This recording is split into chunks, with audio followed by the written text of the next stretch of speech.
Folks, that is what we call a ball game. What a tremendous seesaw ball game that ultimately lands in the Metropolitans' favor. It is 1:04 a.m. Eastern. We'll be covering these late night games on the East Coast for the next day here on WardyNYM as the Metropolitans come out with a massive victory in game one of a 3-game set in LA by a final score of 8-6. Offensive galore, 14 hits by these Mets today. A complete team effort with Brett Baty making his highly anticipated and long-awaited Mets debut. We have a lot to get into. We have a lot to break down from this victory. The highs, what were the lows, which were quite literally just David Peterson for the most part, and everything in between. But more than anything, everyone chiming into the live show right now. For people on replay, same applies. Spam those W's in the live chat or in the comments below. This is, in my opinion, the best victory so far of the 2023 season. This trumps the victories that they had at home against San Diego. This was a full team effort facing adversity with David Pearson still giving up 6 earned runs, and that did not hinder this Mets team whatsoever. They came out, they balled out. I love what I saw from this lineup tonight, and everyone deserves credit. Everyone chipped in. This is why you stay up late for these ball games. Hopefully we have ourselves another strong game tomorrow with Big Drip McGill on the bump. But more than anything, how are we doing, everybody? If you're watching this here on the East Coast, I appreciate you guys being troopers, staying up late. If you're watching on the West Coast, then this is a fairly reasonable time for you. Or if you're overseas, wherever you're at, appreciate you guys chiming in night, day, evening, whenever it may be. This show is going to be brought to you by So Rare MLB and Manta Sleep, but we'll talk more on them later in the show because right now, I want to know what is your raw reactions to this Mets victory. We just saw it transpire. If you were watching the game live late night like me, Brandon Nimmo with another phenomenal catch in center to rob what surely would have been a double at minimum there for the Dodgers. Brandon Nimmo, a man that just a couple of years ago was anything but strong in the center field position. He is looking like one of, if not the best center fielder defensively in all baseball right now. That is how sharp this man has been. What a start to that contract, and what a start to this Mets series in LA against the big bad Dodgers. How we feeling, folks? Spam those W's. What a complete team effort. I'm so happy with tonight's outing.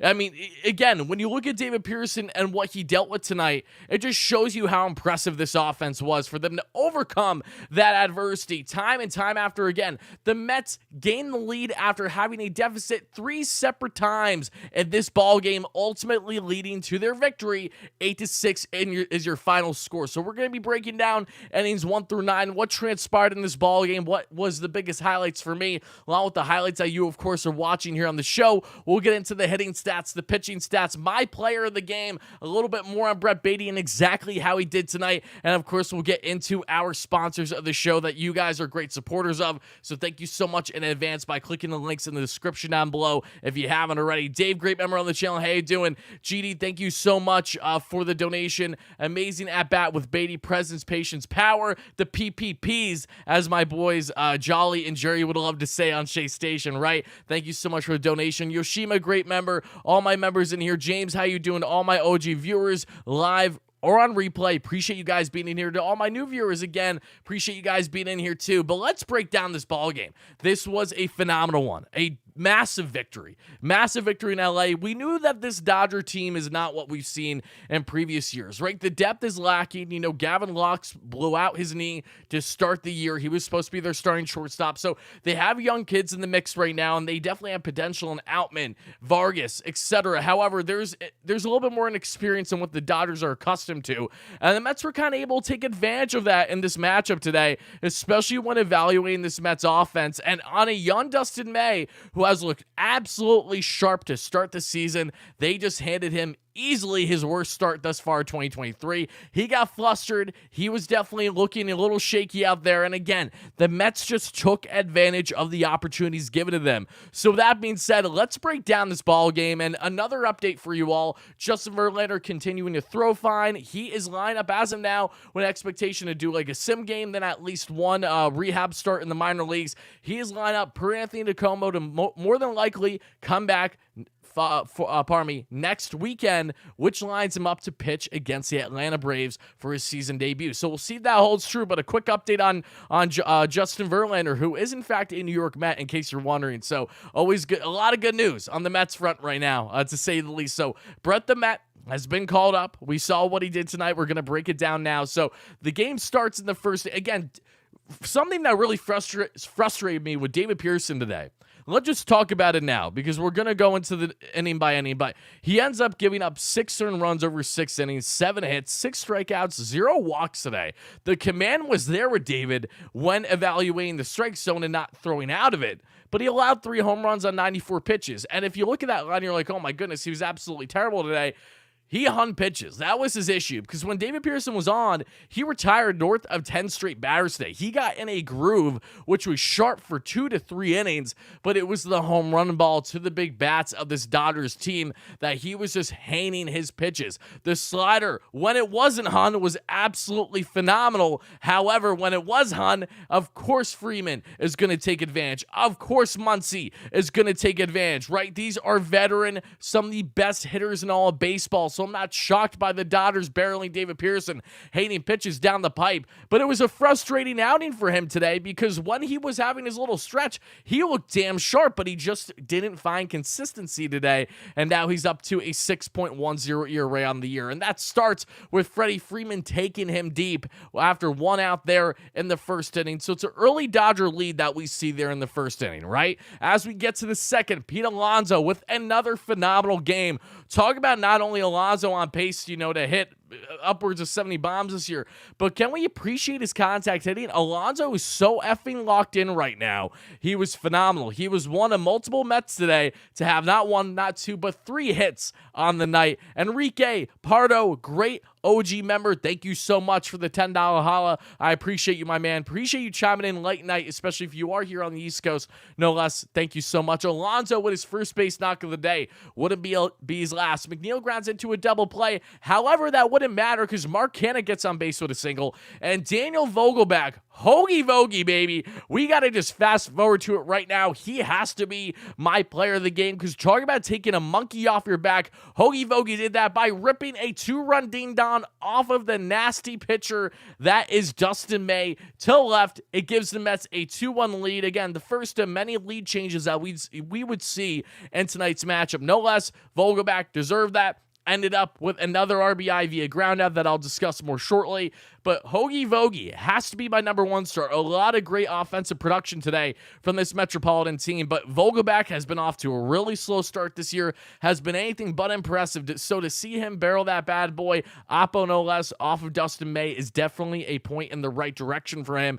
And again, when you look at the depth of this Mets offense now with Beatty in the fold, this could be the start of great things to come, hopefully, for Vogelbach in that DH position while he's platooning things with Tommy Pham and potentially Eduardo Escobar soon enough. So Vogelbach, again, as much as I want to put Beatty there, I will be getting to Beatty shortly, no less. I have a graphic separately for him, but I got to give it a Hoagie Vogie being my number 1 star today. When you get the only bomb for the Mets tonight, and again, you have 3 RBI stakes, more than any other Met, you deserve to be in that spot. So shout out to you, Vogie. You came out today, you got the job done, and you are Wardy's player of the game.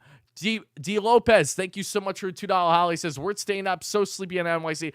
I was sleepy early on this game, but with the back and forth that we saw go on, it really kind of got the juices flowing on my end. So I'm happy to be covering this game right now as it's 1:13 a.m. Eastern.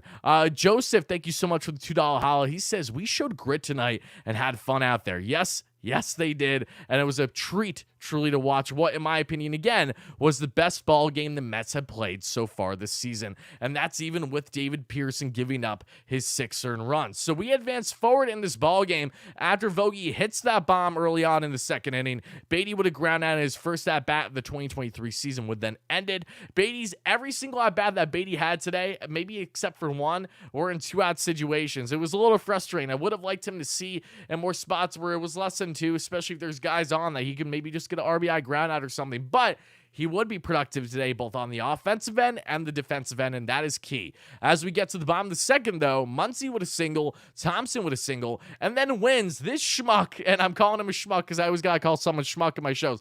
He was just picked up by the Dodgers yesterday off waivers after being parted with by the San Francisco Giants. The only reason why the Dodgers picked up this guy is because Will Smith is currently out with concussion protocol. So because of that, they bring in this guy, and of course, what was just a waiver claim rips an opposite field 2-run double off of David Peterson to give the Dodgers back the lead 3-2 heading into the third inning.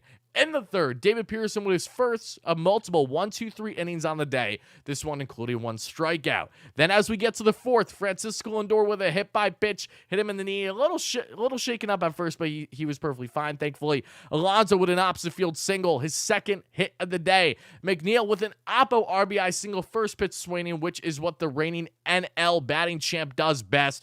And just like that, McNeil, who's been in a little bit of a slump, came out guns a-blazing today, and they really needed that as it tied the ball game 3-3. And right after, the guy who started the Mets offense today, Daniel Vogelbach, RBI ground out to give the Mets a 4-3 lead in the fourth, and Brett Baty grinding out a phenomenal at-bat with Dustin May. May's getting a little shaken up by McNeil, having a heavy lead there at third, and he's really getting a little flustered by it. And after grinding out, taking some nice foul pitches, you see Brett Baty rip himself at 87-mile-per-hour RBI single to right to increase the Mets lead 5-3. And because of that reason, that is why we have a separate graphic entirely just for, you guessed it, Brett the Met today. Again, season debut, so much hype with this man. I have been advocating so heavily for him, as you all know, since the season since spring training has begun, I should say. So great in spring. So great to start the year in AAA. It was just a matter of time for Brett to be making his season debut, and hopefully this will be the start of him being with the Mets for the entirety of the 2023 season. I mean, just electric stuff to see him get an RBI in his first game of the year, just like how he hit a home run in his first at-bat of his young career last year in Atlanta against Charlie Morton and those Braves. But Brett, again, not only with the bat today, but with the glove, had some really sharp plays there at third base, looked beyond defensively sound, definitely looked like a guy that's going to be able to handle himself in the hot corner without a problem. So Brett, he wasn't my number one star of the game. However, he deserves his own separate graphic for his season debut. And again, being effective right from the jump, taking big league hacks. I mean, his first batted ball today was a 101-mile-per-hour ground out. I mean, we know how strong this kid is. His bat-to-ball skills are certainly there, and he showed it all and exemplified it all in his first game of the 2023 season for the Metropolitans. I see a couple donations here. Let me address them, then we'll go forward. Ed Flood, thank you so much for the $5 holla. Great member on the channel. He says, what people do not mention enough is Tommy Pham. I agree. Tommy has made me eat my words so much from being less than impressed with him in spring training, and that's shame on me again for evaluating spring training too heavily with someone like him. Pham, since getting his eyes redone and his contacts fixed, has really looked sharp there at the plate as DH. They intentionally walked him and pitched around him to pitch to Baty. Who would have predicted that? I know, isn't that nuts? And Baty, they brought in a lefty to face not once but twice today. So you're already seeing in Baty's debut the Dodgers working with Baty and wanting him to face lefty-lefty. That tells you that they're after that first RBI, he instilled a little bit of fear into the Dodgers' eyes, and hopefully we see more of that throughout the series. Enrique Pardo, thank you so much for another $5 holla. I appreciate that. But guys, I want to know, let me know in the chat right now, who is your number one star of the game? Please make sure to let me know. People in the comments, make sure to let me know as well. But let's hop back into breaking down this ball game before we get into more statistics, and of course let you know who tonight's partners on the channel are, because I'm always excited to share channel partners that you guys know, and one that is new to the channel for you guys, which I'm really excited to get to because I use their product on a nightly basis for the past week and a half, 2 weeks now, and I'm beyond excited to share it with you all. But with that being said, let's get back into breaking down this ball game for a couple minutes, shall we? As you guys are making sure to smash that like and subscribe on. Why? Because you're beautiful. That's why. Thank you so much in advance. As we break down this ball game a little bit further, right? Peterson with then a 1-2-3 inning in the fourth with one strikeout. In the fifth, Brandon Nimmo with a base knock. Marte reaches on the fielder's choice, will be out, caught stealing second base. Nothing else would transpire there in the half inning. In the bottom of the fifth, with 2 outs, Mookie Betts with a single, and Freddie Freeman does what Freddie Freeman does, stays a Mets killer, an amazing hitter. Why does he have to be on? Why did he have to be on the Dodgers? Why couldn't he have been in the AL? Freddie Freeman rips his second bomb of the ninth, a 2-run ding dong, and just like that, it's a seesaw game. Continuing. In the sixth with 1 out, Jeff McHits with a double, and then Vesia comes in. Pham will then be intentionally walked, as it was mentioned in the chat already, and Beatty would strike out there to end the sixth. In the bottom of 6, Muncy rips a solo bomb off of David Pearson. That would be the final run he gives up tonight, his 6th earned run, and that is why David, again, looks sharp, had flashes of brilliance tonight, but not consistent enough, hanging too many pitches, needs to work on that more. Of course, the one night where Pearson isn't walking anybody, he isn't having a good command for the strike zone. I mean, it's like we can only have it one way. We can't have it both ways, I suppose. But in the 7th, Nito with a single, then Nimmo with an infield dribbler, opposite field infield dribbler, not too far off from what we saw against the Padres with, what was it, Nito and Gourmet. Gourmet was the bunt, Nito was the dribbler, though. And just like that, we have 2 on, no out. Make it 3 on, no out. Bases juice, no out. Marte with a single to left. And then Bick comes in for the Dodgers, and as he's getting ready to throw his first pitch to Lindor, he balks in the game-tying run. Lindor then right after would rip an RBI ground out to right to give the Mets a 1-run lead. Pete Alonso says, how you doing? My 3rd hit of the day is coming your way to left. An RBI single. The Mets gain a 2-run lead here in the 7th. Mark Canha would have walked. Tommy Pham would have walked. Bases juiced once again for Brett the Met, who unfortunately flies out, but again, still had himself a very solid season debut, to say the least. In the bottom of the 7th, Brooks Raley comes in, a 1-2-3 inning with 1 strikeout. In the 8th inning, with 1 out, Brandon Nimmo rips a double. Nimmo, great day at the plate once again. Damn, has he looked sharp, both offensively and defensively. In the bottom of the 8th, though, Brooks Raley gets in a little bit of a jam. Freeman with a bloop single, just drops over Beatty's head there in shallow left. Outman with a double, pinch hitting there. Muncy with a pop out. And with the jam, 2 on, 2 out. Drew Smith comes in, and like a bulldog, gets a huge strikeout on the youngster Vargas. 98 heater upstairs, how you doing, to end the inning. In the 9th, Jeff McHits with his 2nd McDouble of the day. I would like a side of fries with that, please, next time you let me know in advance, Jeff. Thank you. In the bottom of the 9th, Adam Ottavino comes in for that scoreless save, with Nimmo getting that elite catch that we emphasized earlier in the show. Mets win by a final score of 9-3. And as we head to the pitching stats, let's start there. Again, David Pearson, not a day to be excited or too happy about. Took positives for sure, but handing too many pitches, something that needs to work. You have no idea how frustrating. I mean, you do, because many of you guys watch the game, right? But as a fan watching the game today, really pissed me off how he wasn't walks galore, and yet that command for the strike zone just wasn't there. I mean, it is what it is, right? Hopefully he bounces back his next start out. And I'm not shocked that we're seeing this by David and giving up bombs to elite hitters. Oh boy, who would have guessed, right? No less, I still see positives in David. Just needs to clean up some things, to say the least. Drew Smith, that 1 out, beautiful out. I mean, that's exactly what we need. Brooks Raley, clean 1st inning, 2nd inning, not so much. And Adam Ottavino with the save there in the 9th. Now, as we jump to the hitting, now, because Tommy Pham was the last hitter in the DH position, they have his numbers here over Vogelback.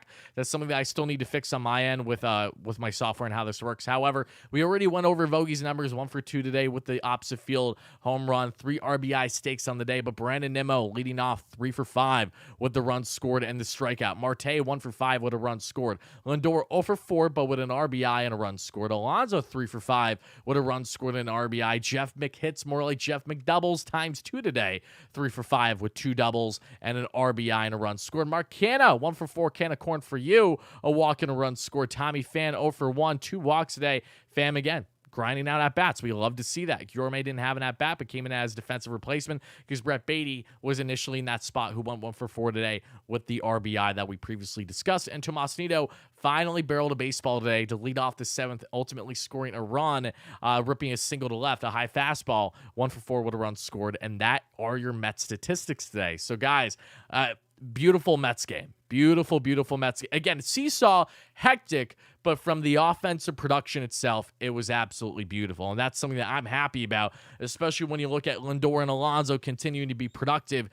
Just in that Oakland series alone, Lindor with 3 home runs. I mean, as we get into our one of two partners on the show today, as we get to So Rare MLB, you look at my team right now, and don't mind that I have Spencer Strider in there. He's still a schmuck, but I expect him to have a solid start against the Padres team that has not been hitting right now. This is my So Rare MLB team. Lindor had 80 points for me in my previous tournament, which actually won me a free Andres Jimenez card, who I'll be starting in a tournament 4 days from now. But this is my lineup right now, what I have rolling. Hopefully more production from Lindor and Alonso. And in case you guys don't know what So Rare MLB is, it is the best fantasy baseball game out there. It's like it's connecting fantasy and how you normally build a team through, say, MLB The Show, combining in one. You draft your own team. You don't have to spend a dime. You can sign up for free without a problem using my link in the description, guys. Really does mean a lot. A lot of you guys have signed up so far since we started promoting this, so thank you so much, because I love this game. And the fact that I have them as a partner on the channel is even better, because you draft your own team, you select your positions, you have a certain amount of money that they call gems that you work with in the game, and you can buy, sell, and trade cards for real dollars. Yes, you heard that right. Real dollars that you can spend should you wish for upgraded cards that are unique, cards centric to you, NFTs. They are unique. They are your own. So it's just digital card collection, and then you enter tournaments twice a week, and depending on how your team plays is indicative on how they perform in real life. So if you perform really well in a tournament, you get a nice prize. That could be free MLB tickets to a Mets game, can be a free upgraded card for your team that you can either keep or sell for real dollars. Yes, you heard that correctly. So I love this game. I've been having so much fun in these tournaments thus far. Shout out to So Rare MLB once again for being a great partner on the channel, and I highly implore you all, if you haven't already, to make sure to check out my link in the description below. Sign up. Again, you do not have to spend a dime, so go ahead, sign up, and let me know what your team is by showing me a photo over social media on Twitter. You guys have been sending me your teams. They all look sick. So again, shout out to So Rare MLB for being a great partner on the channel. I'm excited to see how my boys do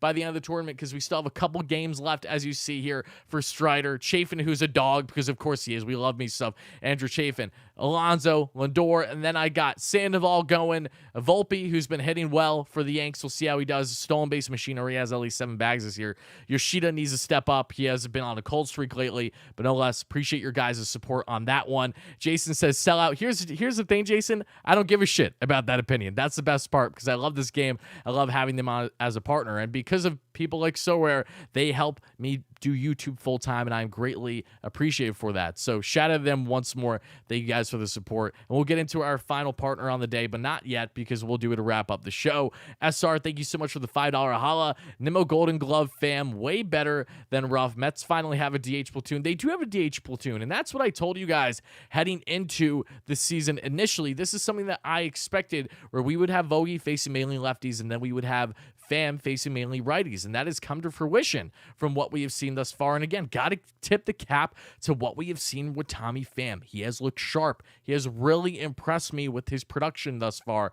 And again, it has to be those contacts getting fixed, because for those who don't know, he was having like astigmatism basically, because his contacts weren't exactly how they needed to be in regards to, how strong or weak they were. And I had that same issue happen to me personally just a couple months ago. When I got my eyes checked, because it had been a while, they were a lot stronger for my contacts, and I couldn't see properly out of them, so I got them checked again, and it was actually higher than I needed to be. So that's essentially what happened a little bit there with Pham, but making sure that it fits properly on his eye and doesn't move around too much. And now he's locked in, and he's seen pitches so much better. He's barreling baseballs better. He's not striking out like a buffoon that we saw in spring training on a constant level, and he's getting on base. So hopefully we see more of this from Tommy Pham, because in a limited role, he very much can be a sleeper productivity-wise for this team. Absolutely. Not having that clown even on a fantasy team. Again, in my defense, I won Spencer Strider after doing well in a tournament, and how the game works, especially for So Rare, is strikeouts are really important for point production for your players, and we know that's what Strider gives you. He's not going to pitch deep into games necessarily, but against the Padres team that has not been looking good with their offense as of late, I think that's a safe bet to put in. And then my other starters I do have Peterson. I did not start today, and hence the reason why. I wasn't feeling overly confident in Pearson in today's matchup as much as I want to be. So that went behind the mindset there. But guys, I want to know to everyone watching the live chat, for people on replay, as you guys continue smashing that like and subscribe button, thank you so much as we're breaking down this Metropolitan. Biggest victory of the year, in my opinion. Most entertaining game, easily. I mean, definitely better than that shit show in Oakland in game 1. 17 runs was cool, but 17 walks is not. I mean, just, oh my God, especially out West game, ridiculous. But I want to know, everyone in the live chat, what is your biggest takeaway from Brett Baty in his season debut? Make sure to let me know here in the live chat. For people on the replay, the same applies. And again, appreciate you guys all chiming in. Really, really does mean a lot. But yeah, I mean, for me, Brett the Met, just simply put, just to add a little bit more here, and I'll go back to his graphic for you all. Biggest takeaway for him is that he looked like he belongs here. You know, the lefty on lefty, his second at bat wasn't necessarily sharp, but he was taking hacks, especially against Dustin May, who has nasty stuff. And don't get me wrong, many Mets hit off of Dustin May today because they really rattled him early.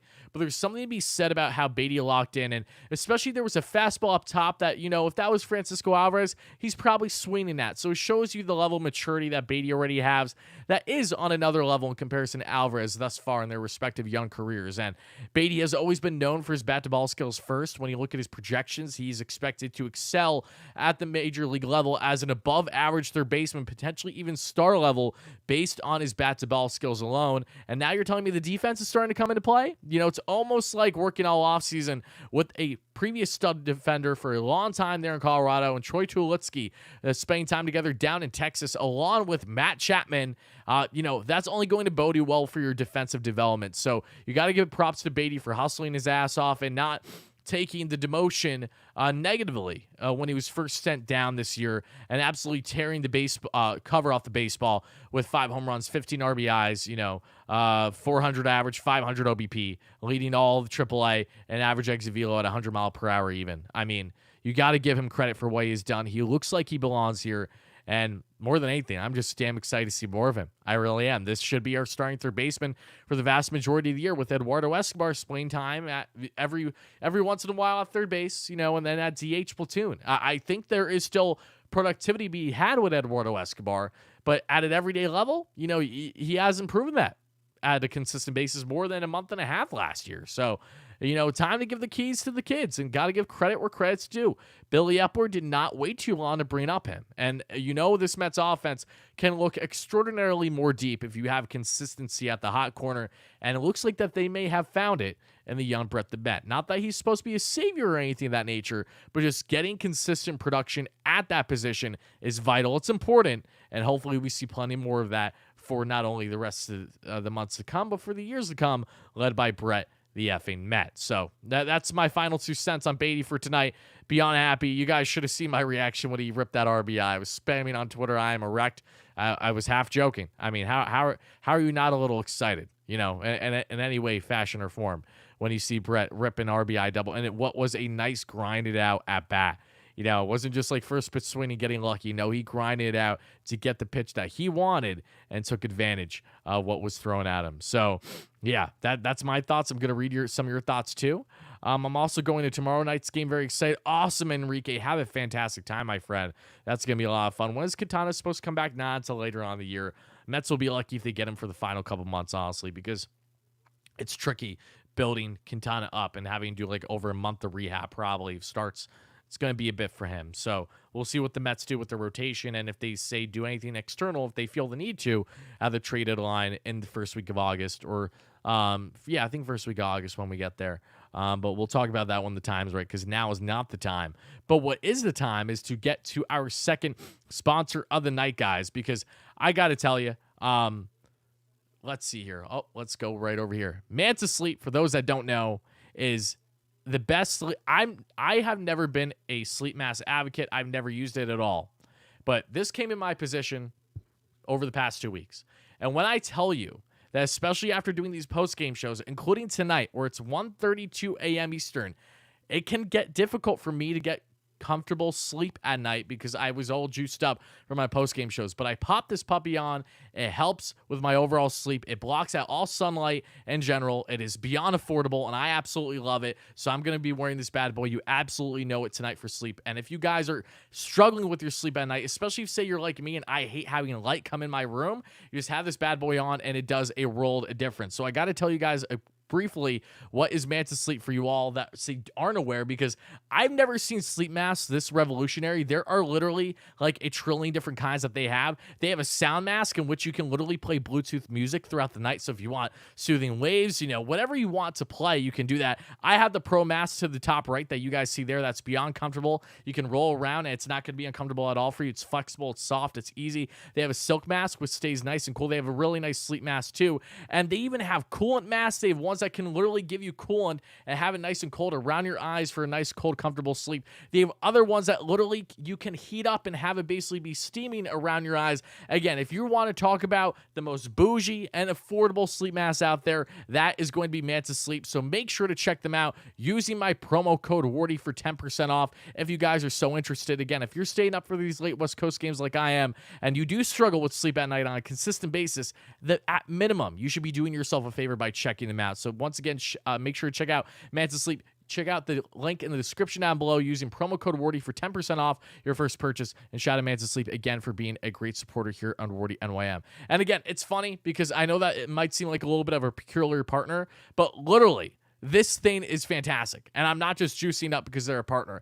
I've never been in favor of these because normally I've tested two previously in my life using a sleep mask before, and they were bulky and they were uncomfortable. What I love about this, see the inside here for the Pro? You can take these off too. You can just use the mask itself, but these really are comfortable around. I mean, it fits like a glove. I'll do it for you guys right now. It literally fits like a glove. There's no light that's coming in right now. So you guys, if say I had you on camera, you could be flipping me the bird, you could be doing whatever, and I have no clue what is going on. You're locked in. It helps with your REM sleep too. Just can't say enough good things about them. I'm very grateful to have them as a partner here on the channel. So once again, Wardy, promo code WARDY for 10% off your first purchase. Thank you guys so much for that. And thank you all so much for being great supporters on the channel, because that is about going to do it for the show. We're not going to go too late for these West Coast trips. Again, West Coast games, I should say. Fantastic game tonight, but we are going to be hanging the hay. So stay tuned, guys. We will be back at it tomorrow night. You know where we're going to be. Clay and Kershaw, the veteran southpaw on the bump, facing Big Drip McGill. I'm sure Julie and the entire family will be in attendance. That's going to be great. Well, I see my boy Pat Ragazzo in the background of getting questions from Francisco Lindor post-game tonight. That's awesome. Love me some Pat Ragazzo. Make sure to check him out. One of the best beat reporters out there covering the Metropolitans. But going back to what I was saying here, Big Drip on the bump tomorrow. Hopefully the whole McGill family will be in attendance because they reside in Cali. Great people. Big matchup for the Mets. They can get the series dub tomorrow. Kershaw, we all know how effective he is, but he's not known for going deep at this point in his career. Take advantage. We'll see if Beatty's going to start tomorrow. That I don't know. I would like to see him start against Kershaw. I wouldn't be shocked, however, if Eddie does start tomorrow from the right-hand side. We'll see Alvarez. I definitely want to see start tomorrow against Kershaw. Absolutely. Give me that matchup. Give him more at bats. Give him more playing time there, especially against the southpaw. And then hopefully, we see a good outing there. Then Wednesday, should the schmuck not back out, and Thor, more like just Noah Syndergaard, because he's anything but dominant and a lightning striking like Thor was, who Thor is, I should say, which is not him. That is Hemsworth at this point, right? It will be Noah Syndergaard matchup against Mad Max for Game 3 of the series, and potentially a series clinching game should the Mets falter tomorrow to the Dodgers. So we'll be covering it late tomorrow night, probably close to around 1 a.m. Eastern again. But until then, all you have a fantastic rest of your night, day, evening, whenever you're watching this. Thank you so much for the support. Mets win by a final score of 8-6, 14 hits, over 300 expected batting average, lots of offense. Let's see more. And until then,